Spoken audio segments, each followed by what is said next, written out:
Good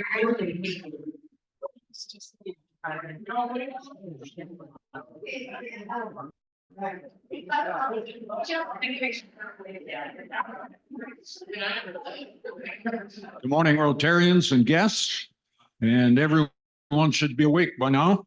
After that, I'm Ron Strobel, Sergeant at Arms. Our invocation this morning is by Father Joe Boyce. No, it's not. It's by Kelly Brennan. Well, you walked up here. That's right.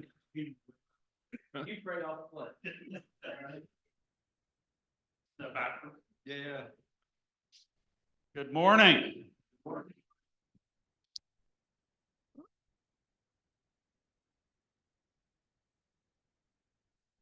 Here is to a long life and a merry one, a quick death and an easy one, a pretty girl and an honest one, and a cold beer and another one. Amen. Thank you, Kelly. Now to lead us in the pledge and four-way test, Father Joe Boyce. I don't know how we follow it up. Let's pledge allegiance to the flag, right? Join me in the pledge. I pledge allegiance to the flag of the United States and to the republic which stands one nation under God, indivisible. And now the four-way test of the things we think, say, and do. First is second, third, and fourth. Thank you.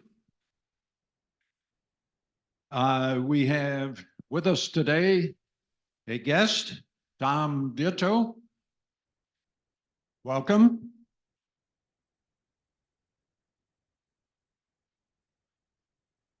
And you were a former Rotarian, right?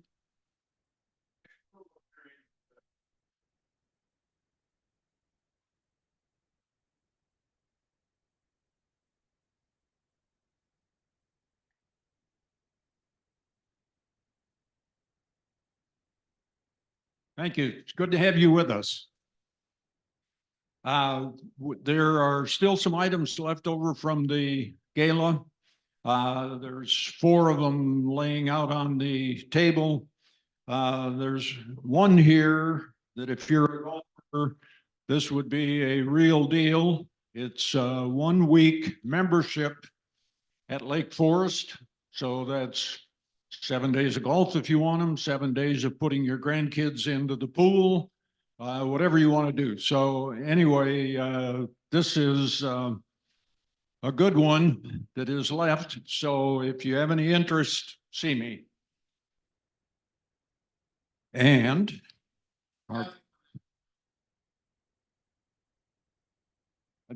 excuse, I can't hear you. Oh, the dollar value. I don't know if it's on here, but it's in many hundreds. And they sealed the envelope.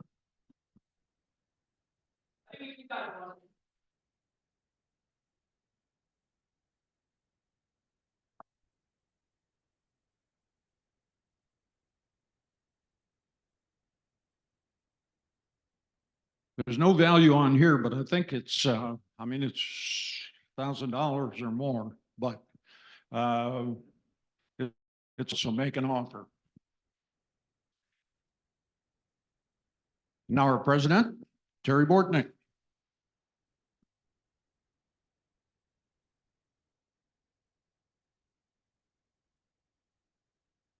Yes, we're going to do that after our speaker. Good morning, Rotarians. Good morning, guests. Glad to have you here. We are going to jump into our speaker today because Chief Tabak has an appointment that he has to get to. But I do want to just briefly mention, Pat is sending around a sign-up sheet for the beer garden and the art in the park. We're going to be selling brats, so it's a good fundraiser for us. The art in the park is on the 28th. The beer garden is going to be the 28th of July. And the beer garden is going to be the 9th and 10th of August. So that's what you're going to see coming around. Go ahead and get signed up for that. Help serving, help cooking, help cleanup, either way. So with that, I'm going to pass this over to Mr. Basil and we'll conclude at the end of the meeting. Thank you, President Terry. Good morning, fellow Rotarians and guests. I am especially pleased and honored this morning to introduce our speaker. Chief Perry Tabak has been a police officer for over 30 years. Previously, he was with the Cuyahoga Falls Police Department. He has been police chief in Hudson for about maybe a little bit more. He is a certified law enforcement executive and holds several advanced certifications, including Ohio Police Officer Training Academy instructor and Academy commander. He previously, as I said, served with the Cuyahoga Falls Police Department and has been an adjunct professor at Kent State University. Chief Tabak resides in Hudson with his wife and 2 sons. And I will say that I was able to participate in the process of selecting Chief Tabak.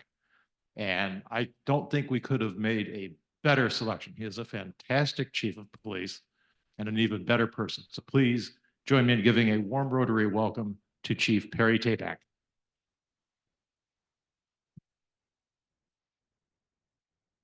Good morning and thank you, Perry Tabak, Chief of Police for Hudson. Boy, what a great intro. I'll get your money to you later. No, I really do appreciate you guys inviting me back. I think it's been a couple years since I was here last. And basically what I'd like to do is take the opportunity to give you an update since the last time I was here with some of the stuff that we've had going on at the police department. I'm very proud of the Hudson Police Department and the officers that we have. So I'd like to share some of the things that we've been doing and then maybe finish with a couple safety tips for some things that we're seeing in our area, not just in Hudson, but around the county. One of the things that has been a big focus for me with Hudson Police Department is training. I think having a strong training background, coming from a training background, I think it's important. I think the better trained our officers are, the better they're able to serve the community. And we like to make sure that they have all the updated training and tools that they need to provide great service. One of the things that we've implemented over the last couple of years, we do a 40-hour in-service training at the police department, which was something that we historically hadn't done. We send officers out on-site trainings individually.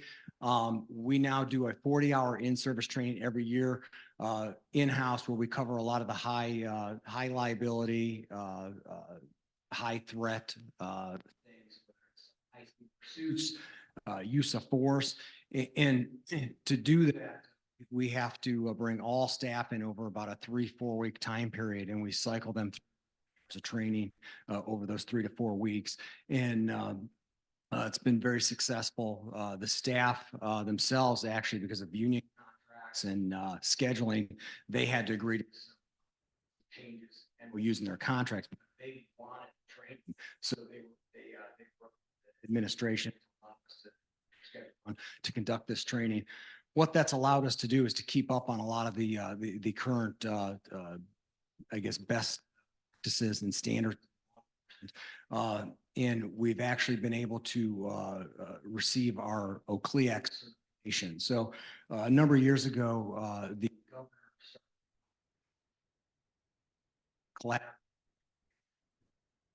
governor came up professional a voluntary certification. It's not mandated by the state. However, we chose to receive that certification, and we are now fully compliant with the standards. Continue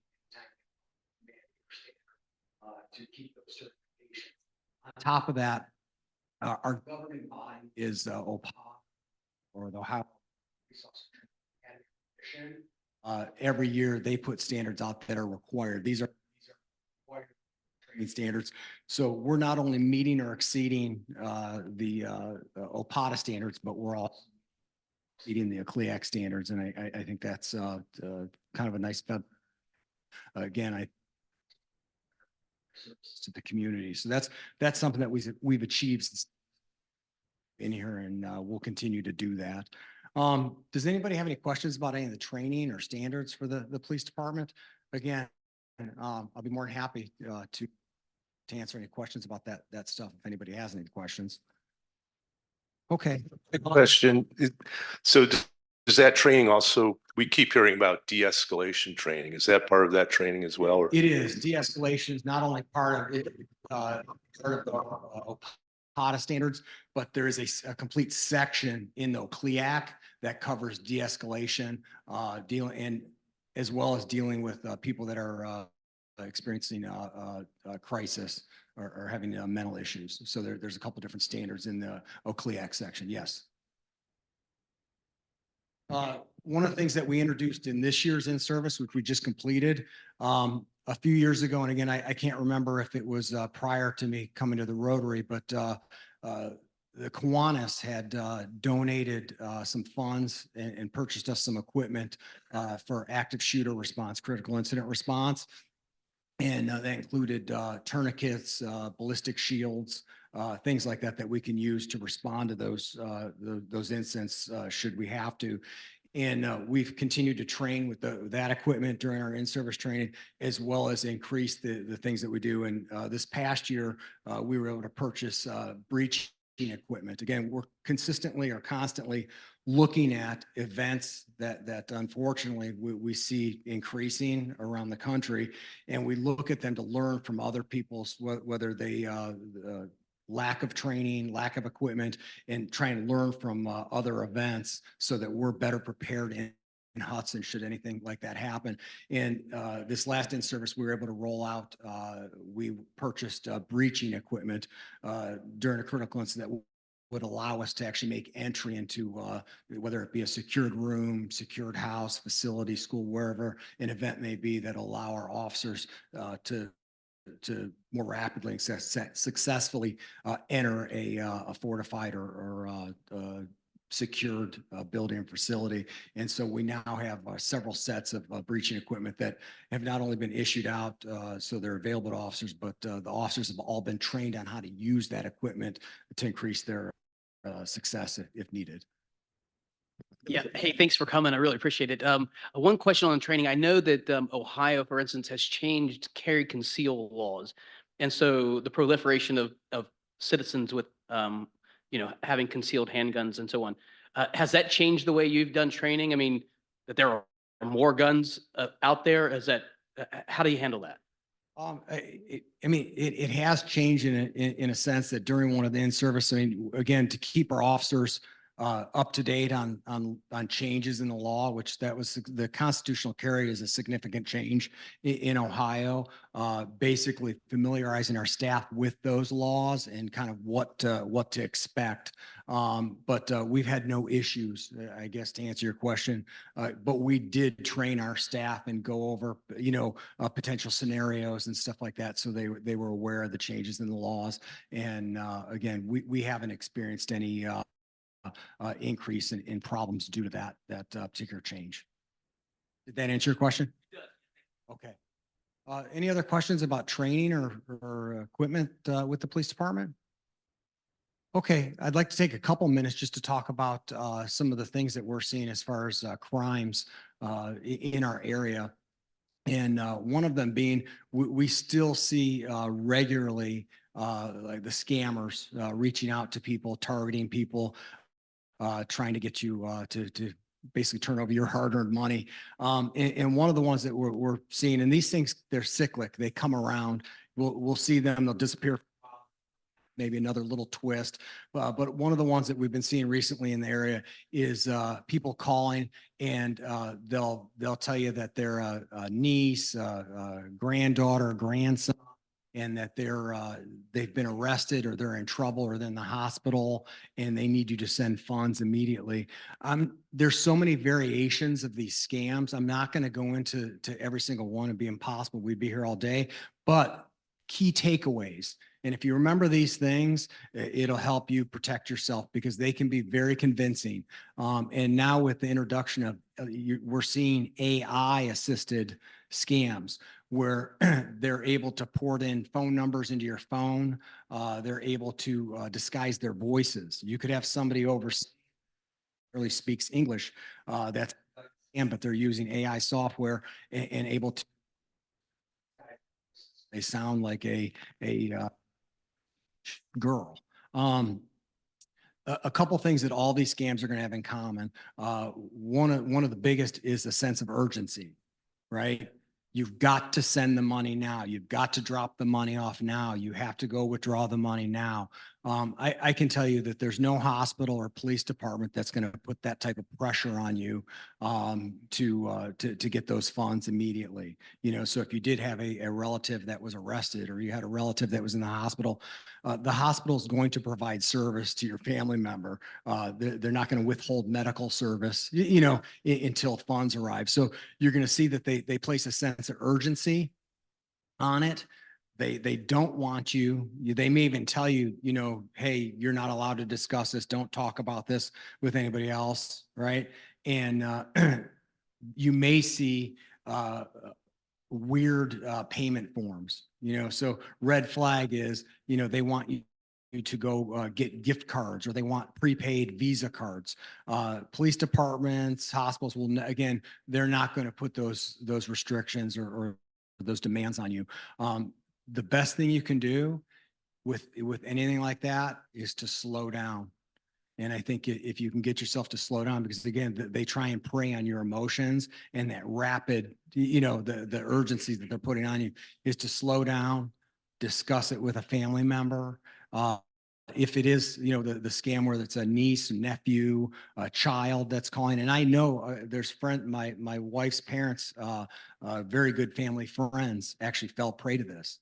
And again, it was they checked all the boxes because they called the next day. They called over our house, and it was all the boxes. It was a sense of urgency.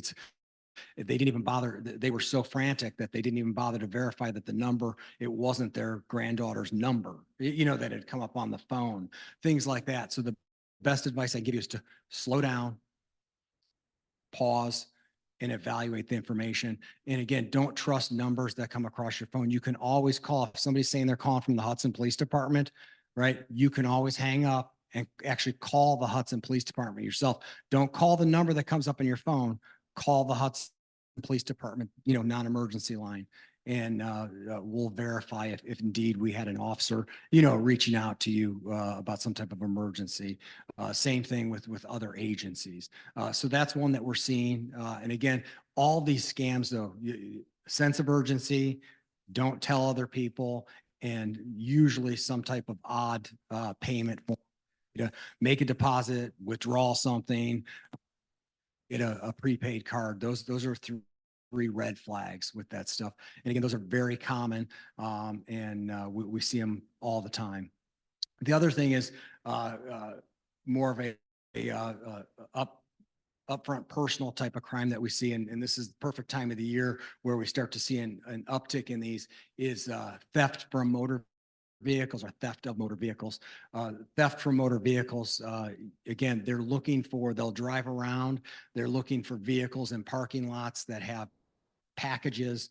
A big one is if anybody goes to the gym and you work out, a lot of times people will leave their purses, backpacks and stuff like that in their vehicles. They're looking for backpacks. They're looking for bags, things left in the vehicle. If the door's not locked, they'll smash the window. They'll take your stuff. And we've watched videos of these, and I'm not exaggerating when I tell you that I watched one video. They hit 3 cars. They were in and out of the parking lot in under a minute, right? 3 cars, 3 bags, 3 purses, laptops, and in and out and gone and out of the city.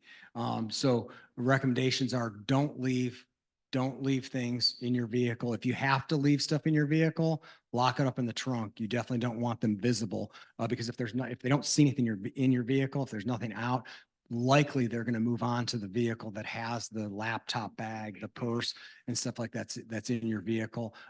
So if you can't take it in with you, lock it up in your trunk where it's out of sight. But that's another one that we see as the weather gets warmer, more people are out at the park.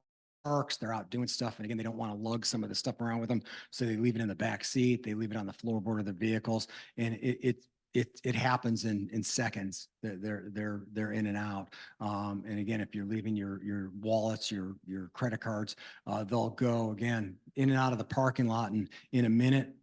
And then as we investigate these, they're trying to make purchases with your credit cards within 5-10 minutes. They're ordering thousands of dollars worth of items from Best Buy or Target or wherever else.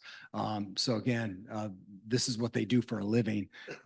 So in order to help prevent becoming a victim, don't leave that stuff in your vehicle. And those are two of the ones that I really wanted to mention today, just because again, time of the year, we're going to start seeing the vehicle crimes, and the other one is the scams that we've seen an uptick in. Any questions about any of that? Yes.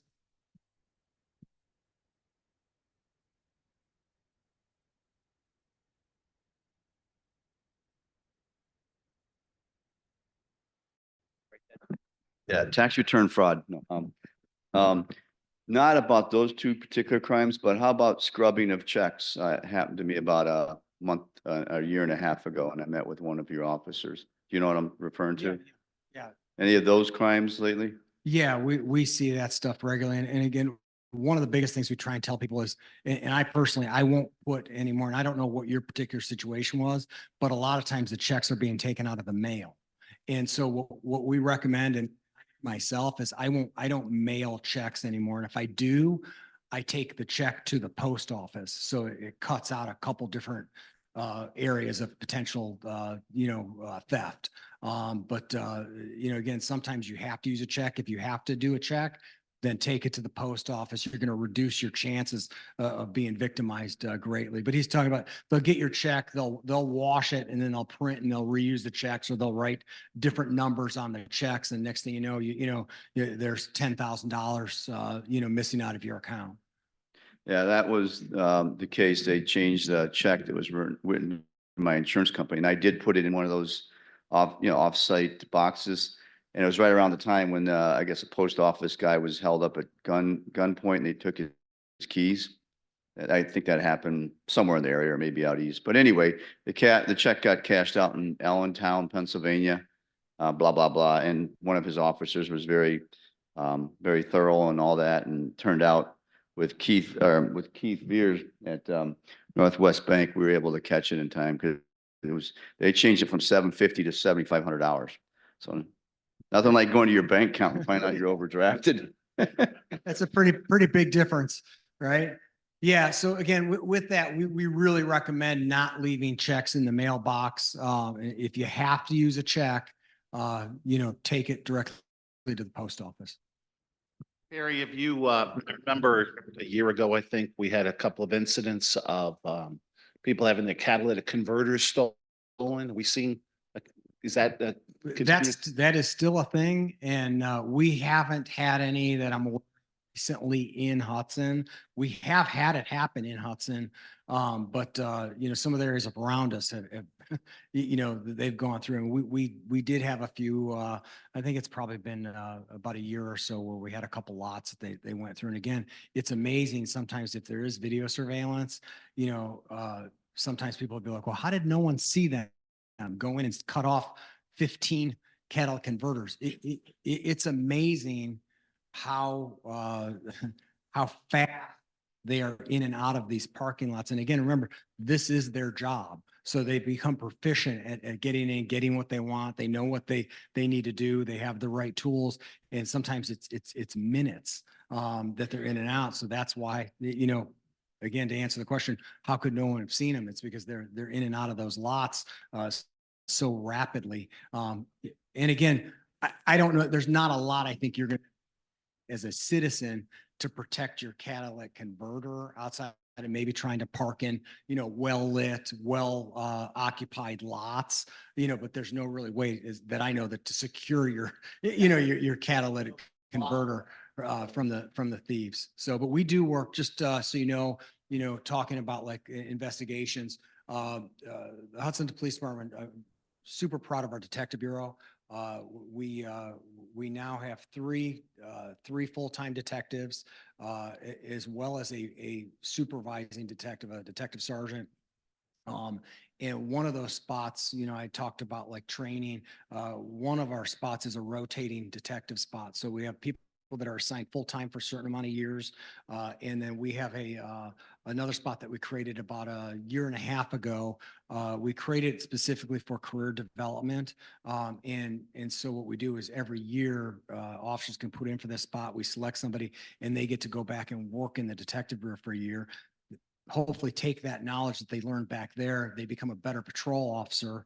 And again, we also maybe identify people that really excel in those positions. So when a position becomes open down the road, and that also gives us another detective to work because we at any given time, we may have 40, 50 open cases. Again, we see a lot of stuff that requires these days.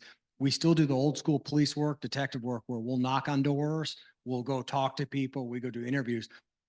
But one of the things that's changed with police work is, and this is where the increase in the detectives, with pulling some resources from patrol and putting them specifically in DB, is that the amount of paperwork and computer forensics that we have to do is significant. And so, we do a lot of subpoenas and search warrants for digital evidence, whether it's phones, whether it's bank records, if it's some type of bank fraud, and it's very time consuming, and it takes a certain bit of knowledge and skill to navigate through those things. So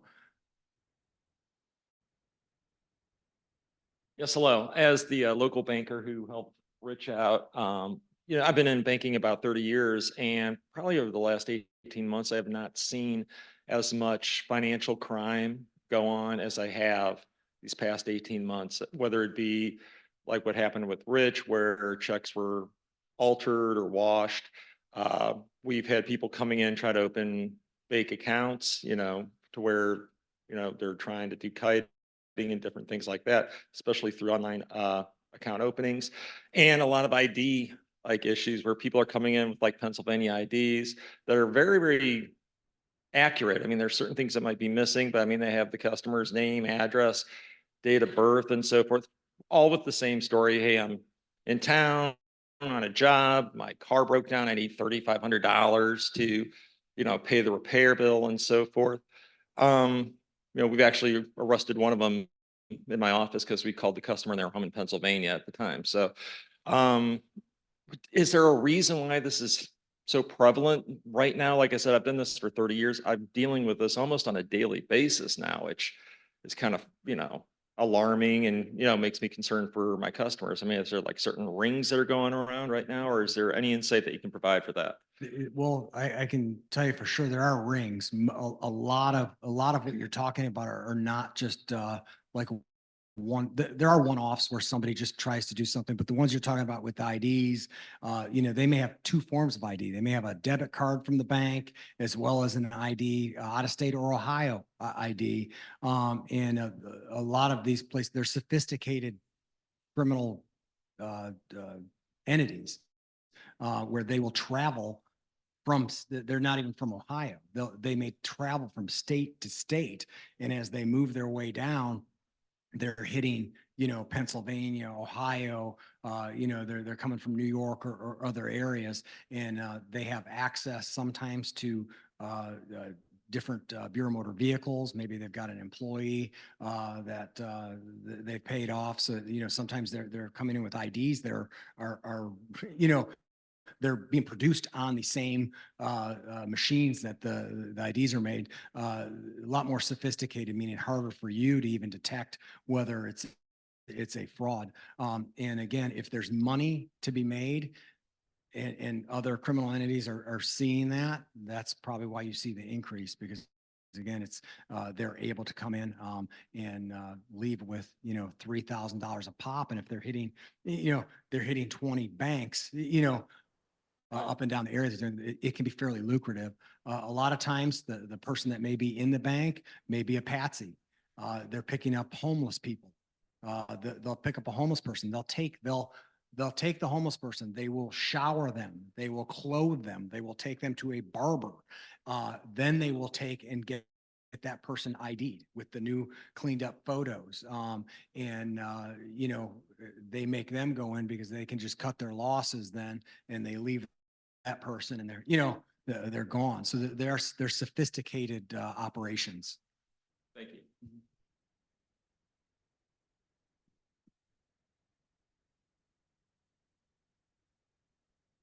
I will Recently, mention- If I can mention one thing though, too, like, you know, for the bankers or anybody else for that matter, you know, one thing that I'll tell you, you know, your businesses, right? So if something's doesn't seem right, it probably isn't. You know what I mean? And I think sometimes people don't want to trust their own instincts. You know, you kind of want to, I don't want to bother the police, or I don't want to do this, that. If and I tell her that's what we're here. I think sometimes we will talk to people after the fact, and be like, well, we didn't want to bother. Sir, man, that's literally why we exist. It's to service our community. So, you know, don't ever feel bad about calling. You know, sometimes you might call and maybe it turns out it's just, you know, your spidey sense was off, or it's legit, but there was some weird stuff. That's okay. We'll help sort it out. But a lot of times you're right, right? You know your neighborhood. If you see something at a neighbor's house and a weird car and somebody going out, you know, and you're like, well, that's weird, you know, Bob on vacation. A lot of times we'll go talk. They'll be like, you know, we saw a car there. We was strange because they were out of town for a couple of weeks, but they didn't want to bother us, right? You're not bothered. All us. recently, the FBI director and yesterday, the Attorney General forecasted an increased level of terrorism potential activity, especially since October 8th. What is the federal government, state government, county, locally, are we doing to be better prepared for something if it does happen? Well, I mean, that's a very complicated question, I guess. So I'll try and answer it in broad terms because there's so many variables. I will tell you, like, you know, the Hudson Police Department is involved with, we are on committees. We involve ourselves with our neighbors. I'm currently the president of the Summit County Chiefs Association, where we have all of our partner law enforcement agencies attend monthly meetings where we share information on whether it's the scams that we're talking about here. Because one thing, whether it's terrorism or whether it's crime, they don't follow like borders. You know, it's not like a Sprint salesman where he's like, well, I can only sell service, you know, in this particular area. You'll have to talk to Bob over here. Yeah, territories, right? They don't mind crossing borders. They don't mind coming and stealing stuff from Hudson, then going into Stowe and stealing stuff. So I think one of the things that you see in our area, we do a pretty good job of sharing information and working with our partners. And I think that's huge. Again, you know, we just had the FBI SAC, Special Agent in Charge, come and do a presentation on some online stuff for the Chiefs Association. Again, then I bring that information back, share it with our staff, things like that. So that's one way that we help stay ahead of things, regardless of whether it's terrorism or you know, crimes that we're seeing or scams. I can tell you, you know, there's no direct threats that I'm aware of, or Hudson, Ohio. And again, we do stay on, try and stay on top of stuff. Again, there's information sharing hubs, there's meetings that we attend, and intelligence sharing networks that we're part of, so that if something does pop up, we're notified and in the loop with that. Does that answer your question? Yeah, this is related to Pat's question. I am aware that the Hudson Department is already routinely protecting at least one religious organization in town from potential terrorism. And I don't know if you want to comment on that, but the first time I was aware of it, I thought, oh my God, you know, this is not what normally one would expect in Hudson. Not that we wouldn't expect the police to protect us, but the fact that it becomes necessary to do that for preventive purposes. Well, I think, you know, again, in broad terms, anytime there's a Yeah. potential threat or an incident that sparks some type of controversy or potential violence or threats, whether it's a religious organization, school, business, again, that's kind of what we're here for. We will look at, evaluate, to see what we can do to help mitigate any of the potential problems in the city. And Hudson's a top-notch community, great community. You know, I live here with my family. Hudson's a great area, but we're not immune to things that we see other places. So. Actually, as a person associated with that, that institution, I will say that we do appreciate the police swinging by, and it's not due to any specific threats from within Hudson, but just the general level of threats against our denomination. But so again, thanks for the support. And I will say that in terms of calling the police, probably one should do a little bit of due diligence. We had an incident in my neighborhood where some of the homeowners association stopped a family that was sitting in a park within our area and called the police on them. And it turned out they were the family of someone who had lived there for 20 plus years, but one of the only Black families in the neighborhood. So while I agree that they should call the police, you know, if they see something suspicious, maybe a little bit of due diligence to find out if there's a more normal reason for that issue coming up. So actually, I do have just a different question, completely different. One thing I notice in town, you know, everyone complains about traffic and speeding and so forth. But to me, what seems the most dangerous are people just blowing through stop signs. And for example, coming down Hudson Aurora, many times I've had to hit the brakes when someone just drives, you know, through. Is there any way to get people to obey stop signs more, maybe flashing signs or more visible fines or something of that sort? I don't know if more signs are the answer. I mean, the I've we- seen we the are- stop signs with like a flashing light on it. We're involved with what we call traffic safety committee. So we have representatives from the police department. I have a lieutenant that's assigned to that, along with somebody from engineering. Again, we're always looking at ways if there's a specific area that's problematic. And again, I think this is something Hudson does very well, is that we just don't look at it as a police issue or a engineering, you know, issue. We look at it as a combined thing, right? First of all, try and identify maybe what is the problem, right? And then what's the best response to it? Is it increased police presence? Is it signage? A lot of the signage that you do see comes out of this traffic safety committee recommendations. So I guess in general, we do have processes in place for that. What I would tell you if you have a particular,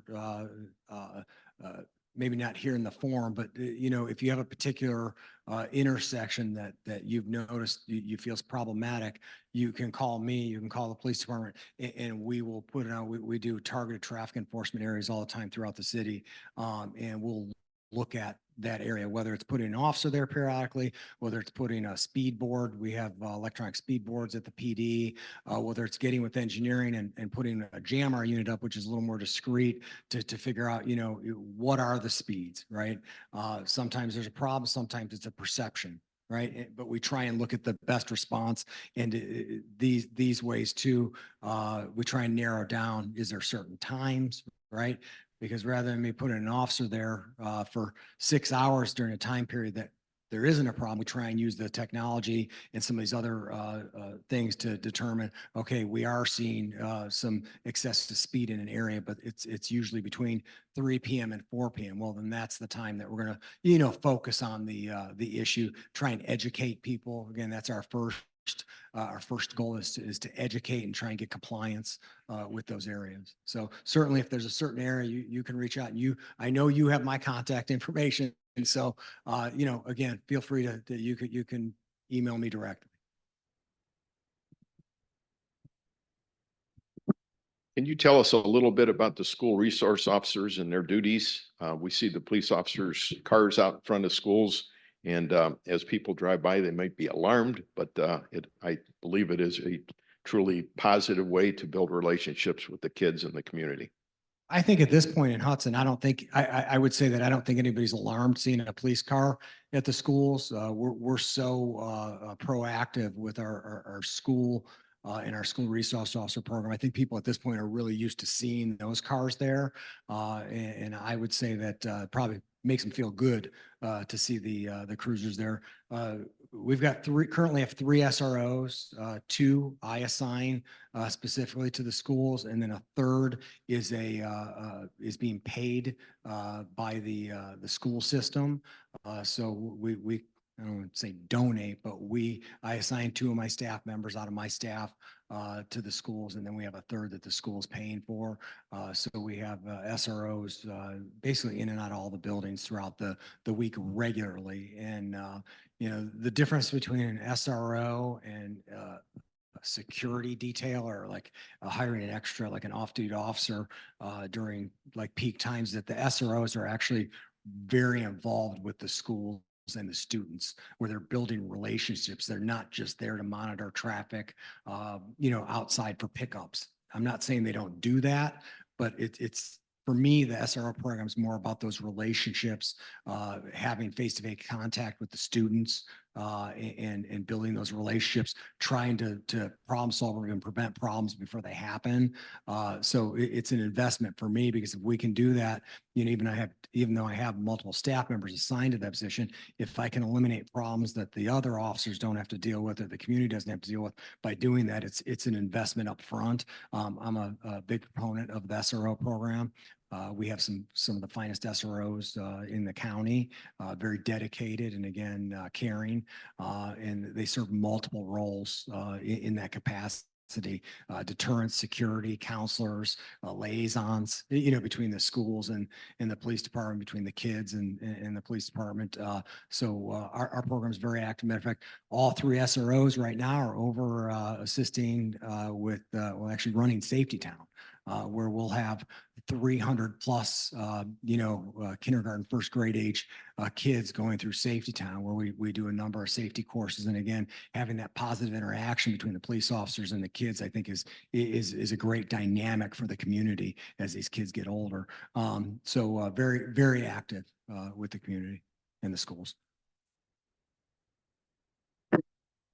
Thank you for your presentation today. I would like to know if your officers are trained in crisis intervention training. Yeah, so at this point, I'd say, and I'm going to make a number up because I don't have the exact number, but I would say that we're probably, every single officer, we've done crisis intervention training in-house, right? However, there's a CIT, or crisis intervention training certification. And I would say at this point, it's limited. So every year we get as many seats as we can get, and we try and get our officers certified in CIT training through that program. I would say we're probably at 90% of our staff trained. And again, you've got to allow for retirements. Then we bring new people in. It takes time to get them through some of the courses and stuff like that. But probably 90% of our officers have received the actual CIT training certification. And then the others that don't have still had, training in those areas. So, yes. And I will tell you, that's probably one of the largest areas of increase in calls for service for law enforcement, not just for Hudson, but in our country and even in our particular area, is mental health crisis and issues. And again, a lot of times what happens is because some of that stuff falls through the cracks, the police department are the ones that have to go out and end up dealing with the person that's in crisis, because there's no one else to call. And again, a lot of times, if you don't know who to call, you call the police. And so we try and keep up on that training in order to deal with those situations effectively. You know, I wanted to personally say how grateful I am for the school resource officers. I think each of the three have over 20 years' experience as police officers. They're wonderful people. They do interact very well with the kids. They perform, as you said, many roles, including diversion sort of programs for kids who do get into trouble to kind of get them back on the right path again. And they do a great job. I also know, like on our transportation committee with the schools, one of your lieutenants is on that and plays an important role in helping us understand well, a lot of issues and acts as kind of like a channel for us to help us come up with better solutions for transportation, Well, I think the including key thing is the key word you just said is us. And really, us at the schools. I go back to like the us, because again, a lot of times we shouldn't look at these as police issues. Yeah. These are community issues. Yes. And really it takes multiple sources to deal with and solve some of these things. And I think that's kind of a cultural thing of the agency that I really try and push, is that it's an us, right? We need to try and figure some of this stuff out as a group, as a community, whether it's police, engineering, police, schools, police, fire, this entity, and really it's an us thing. I love that he's at the table with other problem solvers to come up with the best solutions on things like the stop arm cameras on the school buses, so that the kids are not at risk of being hit, reducing the risk of kids being hit by people that pass school buses improperly. Hey, I just also thought it might be interesting to help the group understand kind of the dimensions of the department. So how many people do you have in the police department, number one? And number two, like at any given time, other than the school resource officers, how many policemen are kind of out there on duty? Well, it varies. The exact phones and stuff like that, but we have approximately 30 Hudson Police Department. We have probably 30 full-time dispatch staff, because we run our own.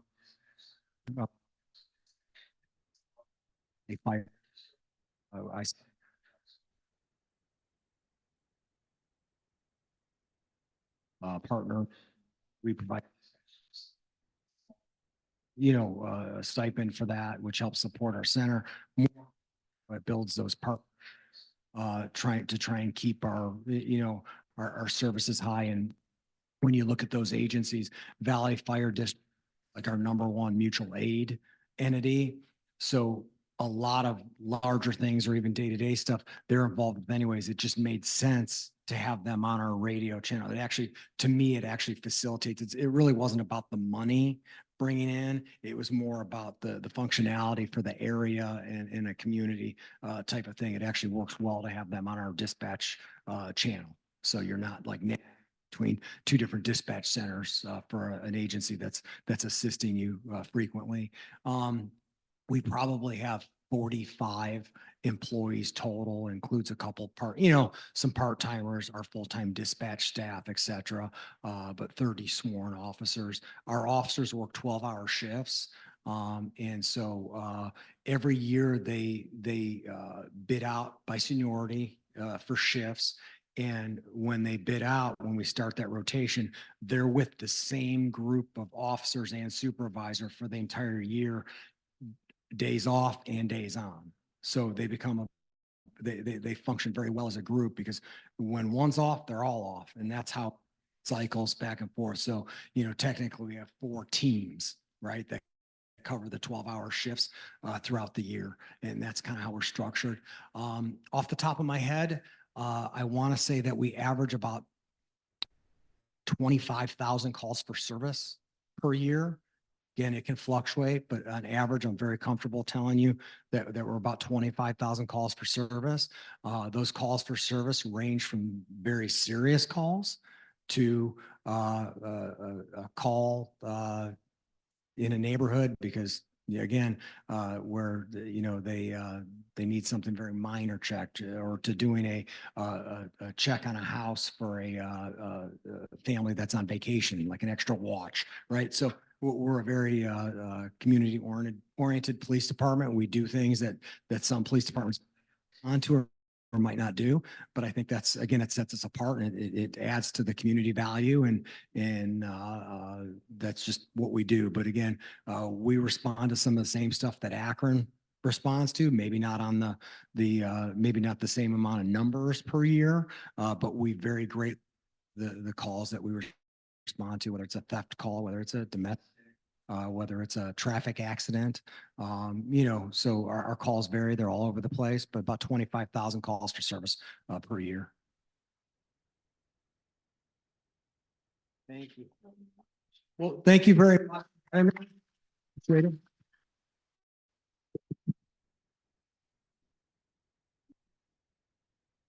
Again, we so appreciate your time and we appreciate our Hudson Police Department. I think I can speak for everyone on that. Okay, some business for us. There is a board meeting right after this meeting today. So everyone, we have a few things we need to address at the board meeting, including our dinner, our changing of the guard dinner. So we'll get information for everyone for that ASAP.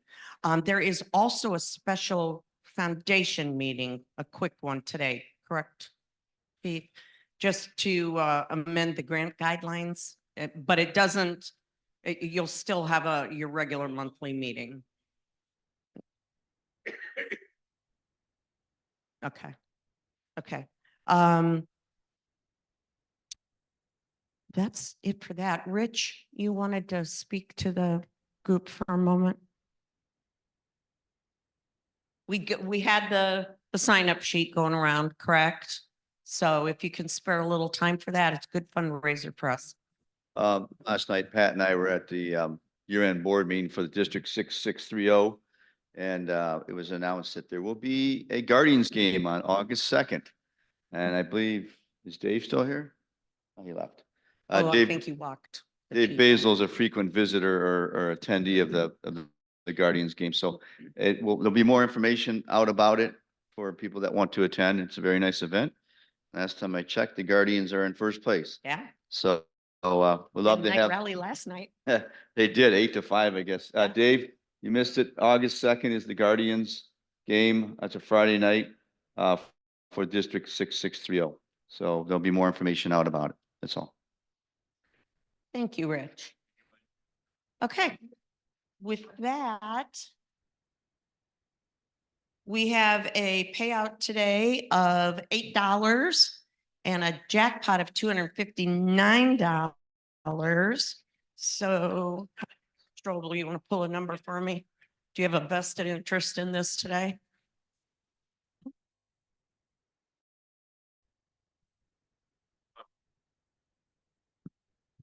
Okay, the last three numbers, 459.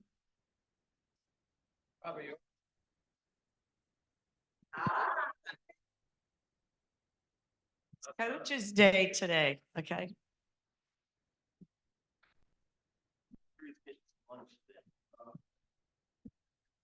Who won the jackpot the last time? Does anybody remember? It's been a long time. I can't remember who won it, but it's in there. Go for it. Oh, not today. Here you go. Now it's gonna be a long. All right, with that, if we have no other business for the moment, let's get to our board meetings and get out there then and have a great day.